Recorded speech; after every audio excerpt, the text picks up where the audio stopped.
Les phénomènes climatiques, qu'ils soient extrêmes, inondations, tempêtes, cyclones, ou à évolution lente, comme la hausse du niveau des mers ou la hausse de la température globale, ont des implications sécuritaires importantes. Et c'est pour ça que les acteurs de la sécurité, parmi lesquels les ministères de la Défense et évidemment les forces armées, s'intéressent à ces enjeux.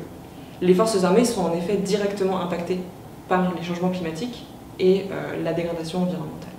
Elles vont être impactées à la fois au niveau de leurs infrastructures et de leurs équipements, comme le reste de la société civile, mais aussi dans les missions des forces armées. Ces missions sont modifiées. Elles sont modifiées dans leur nature. Il va y avoir de plus en plus de missions de sécurité civile en réponse aux catastrophes naturelles, mais aussi dans leurs conditions d'opération. Ces conditions d'opération vont être modifiées, affectées par le changement climatique, et il va être plus compliqué d'envoyer des hommes sur le terrain. Il nous paraît important à nous que les forces armées s'impliquent dans la gouvernance climatique internationale, déjà parce que ça va directement les affecter, mais aussi parce que leurs activités ont un impact sur le changement climatique.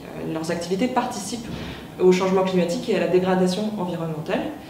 Le déploiement de troupes, la construction de bases, l'utilisation d'équipements, tout cela participe au changement climatique et il est crucial que les armées s'impliquent dans la gouvernance internationale.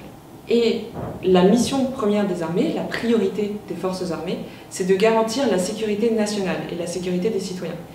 Et c'est dans ce cadre qu'il est important pour les ministères de prendre conscience du besoin de résilience climatique des forces armées, puisqu'elles doivent être les derniers recours du gouvernement, mobilisables en cas de crise, et que, bien évidemment, si elles ne sont pas prêtes, il va être compliqué pour elles d'aider les populations et de leur porter secours.